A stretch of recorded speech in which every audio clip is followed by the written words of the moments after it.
I'm a 22-year-old girl. I was looking on Craigslist to buy a couch for my new apartment a month ago. I found something I thought seemed like a good deal. From the pictures, the couch seemed to be in great shape. The seller wanted to be contacted by email. His email was mexicanpoppy666@hotmail.com. I felt that email was a bit off-putting, but I still went ahead and emailed the man my offer. He responded within 5 minutes, accepting the offer and asking for my address. I honestly felt uncomfortable with his asking. I did not want a stranger coming to my house. I suggested that I just come to his house to pick it up, but he continually insisted that he come to my house. Eventually I stopped responding, and a day later, he emailed me again, giving me his address. I didn't know if I should go at that point, but it seemed like a steal, almost too good to be true, and according to his address, he didn't live too far. So I got in my van and drove over to the seller's house.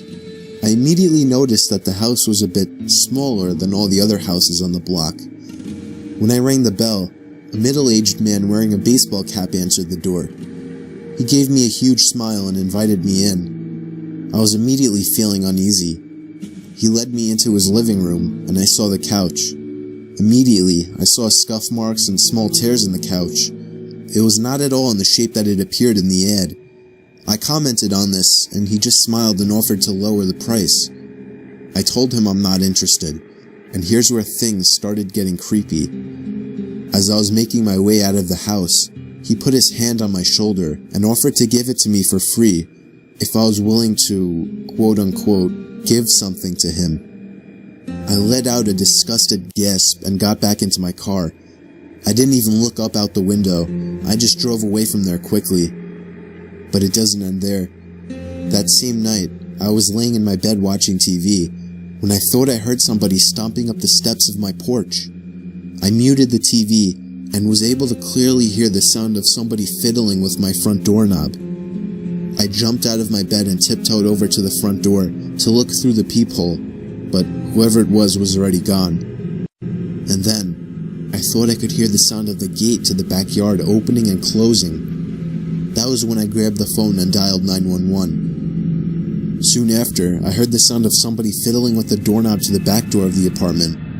I yelled to whoever it was that the police were on their way, and after that, I heard the sound of the gate opening and closing again. They were gone. This was a month ago, and nothing has happened since, but I still can't sleep at night. I'm 99% sure it was the man that was selling the couch. He must have followed me home. There was no way it was just a coincidence. I don't plan on using Craigslist anymore, and I'm still trying to find a new apartment. Based on the folklore, and there are rumors that Season 6 of American Horror Story will focus heavily on the creepy myth. So what's the story behind the tale? Slenderman started as an internet meme in 2009 and was created.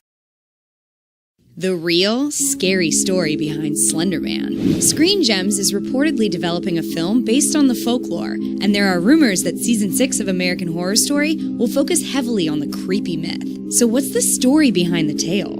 Slenderman started as an internet meme in 2009 and was created by Eric Knudsen, a forum user on the site Something Awful. The creature is depicted as a thin, extremely tall, well-dressed man with no facial features, known for stalking and abducting children, usually in the woods. The legend of Slenderman grew and morphed online as people started concocting their own nightmarish tales of children being lured into the woods and disappearing forever.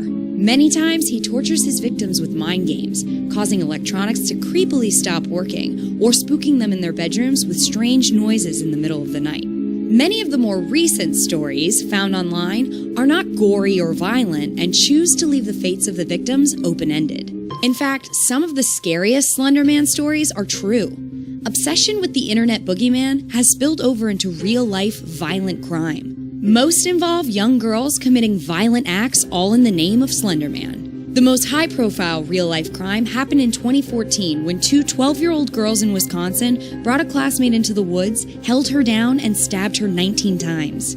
Morgan Geyser and Anissa Wire claimed they needed to commit a murder to prove themselves worthy of Slenderman. Their victim survived the brutal attack, saved by a cyclist who called 911. The two girls are awaiting trial. They will be tried as adults for the attempted murder and face up to 55 years in prison. Other stories from around the U.S. suggest more young girls committing crimes and citing Slender Man as a huge influence. A 13-year-old attacked her mother with a knife in Ohio, and it was later discovered she had been writing Slender Man fiction. A 14-year-old in Florida set her entire house on fire with her family inside, and police reported there was a strong connection to Slender Man. Experts say these cases don't necessarily point to a larger issue. Most fans understand Slender Man is simply